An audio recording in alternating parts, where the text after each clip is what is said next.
की थीम को देखकर शायद आप समझ गए होंगे कि हम बात पहलगाम की करने वाले हैं।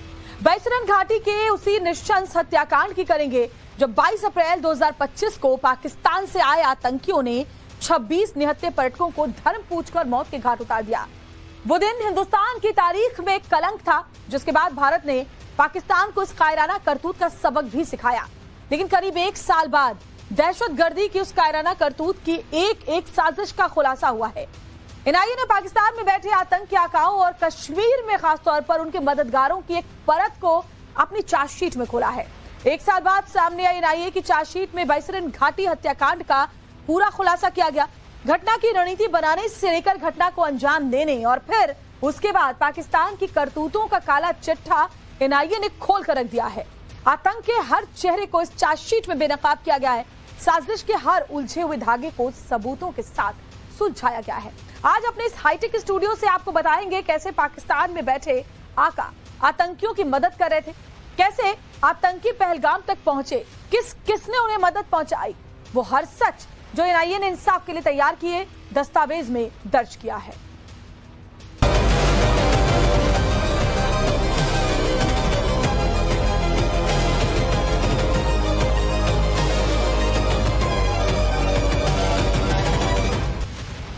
तो बड़ी खबर आपको बताते हैं, पहलगाम हमले पर करीब 1 साल की जांच के बाद एनआईए ने चार्जशीट दायर की है। इस चार्जशीट में जो खुलासे हुए वो आपको हैरान करके रख देंगे।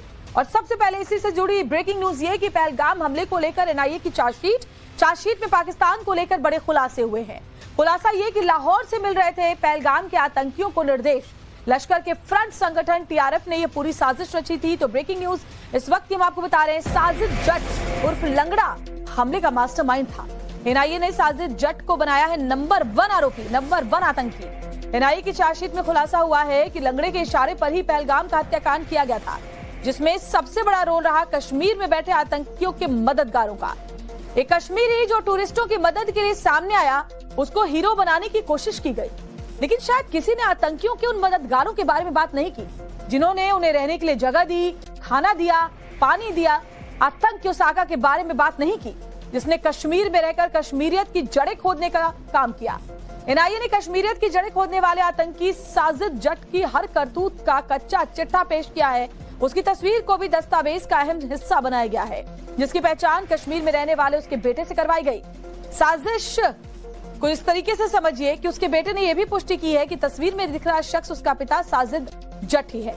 एजेंसी अब इसे बेहद अहम सबूत मान रही है, क्योंकि इससे पहली बार आधिकारिक तौर पर साजिद की पहचान, उसकी मौजूदगी और कश्मीर में उसके नेटवर्क की पुष्टि हुई है।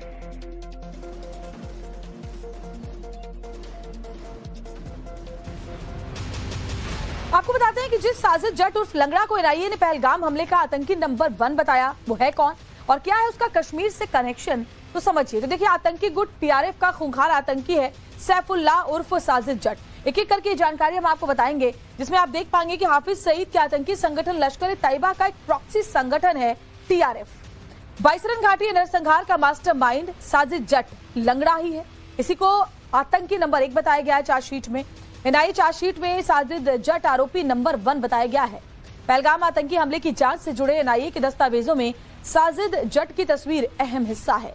लश्कर के आतंकी साजिद जट की तस्वीर की पुष्टि उसके बेटे ने खुद की, अपने पिता को उसने पहचाना है। एनआईए की चार्जशीट के मुताबिक साजिद जट पाकिस्तान के कसूर इलाके का रहने वाला है। साल 2005 में घुसपैठ के रास्ते साजिद जट उर्फ लंगड़ा जम्मू कश्मीर पहुंचा। साउथ कश्मीर के कुलगाम इलाके में उसने अपना बाकायदा एक लोकल नेटवर्क तैयार किया।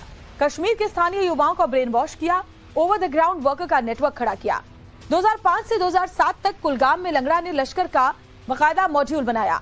एनआईए की चार्जशीट के मुताबिक साजिद जट ने इसी दौरान शब्बीरा नाम की स्थानीय महिला से शादी कर ली।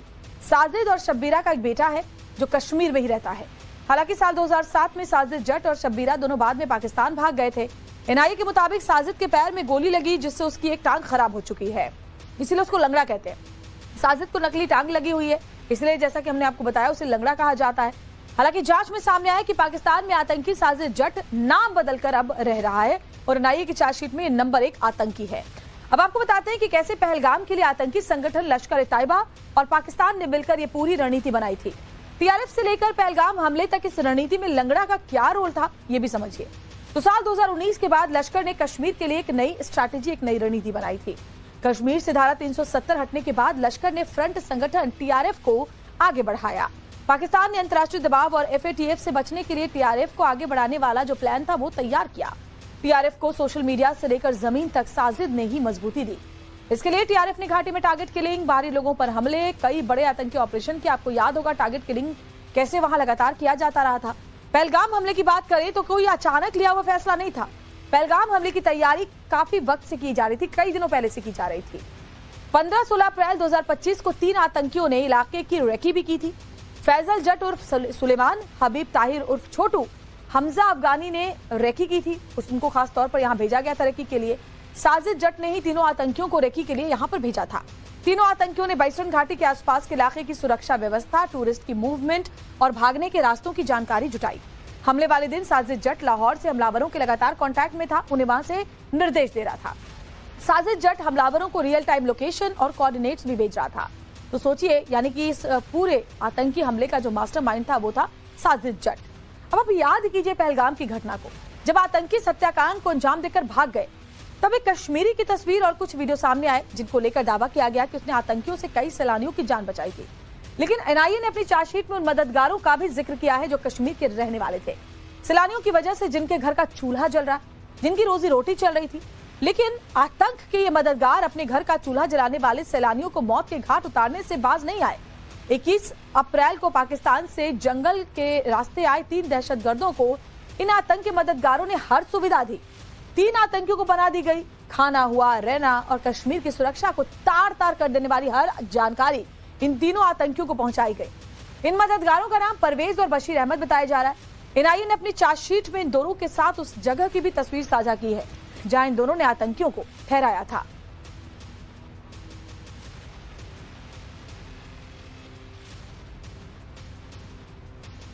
अब आपको बताते हैं कि आखिर कश्मीर में ये लोकल कैसे आतंकियों के मददगार बने, कैसे आतंकी इन तक पहुंचे और क्या क्या इन्होंने आतंकियों की खिदमत के लिए किया, वो भी आपको बताते हैं। तो देखिए, कश्मीर के रहने वाले लोकल परवेज और बशीर अहमद की इस हमले के पीछे बड़ी भूमिका रही। परवेज और बशीर पहलगाम के ही रहने वाले हैं और टूरिस्टों की कमाई पर ही इन दोनों का घर सोचिए चलता था। बावजूद इसके इन्होंने ऐसा किया। परवेज बशीर ने आतंकियों को शरण दी, उनकी मदद उन्होंने ही की। 21 अप्रैल को 3 आतंकी जंगल के रास्ते पाकिस्तान से पहले पहलगाम पहुंचे। पहलगाम पहुंचते ही आतंकियों ने बशीर से कांटेक्ट किया। आतंकियों ने खुद को मुजाहिद बताया, सेफ जगह रहने के लिए मांगी और इन्होंने इन आतंकियों की मदद की। तो जरा सोचिए, वो एक कश्मीरी जो सैलानियों की रक्षा करने के लिए हीरो बन गया, लेकिन ये वो कश्मीरी जिन्होंने इस पूरे आतंकी में बड़ी वारदात में बड़ी भूमिका निभाई, उसको लेकर कभी कोई बात नहीं हुई।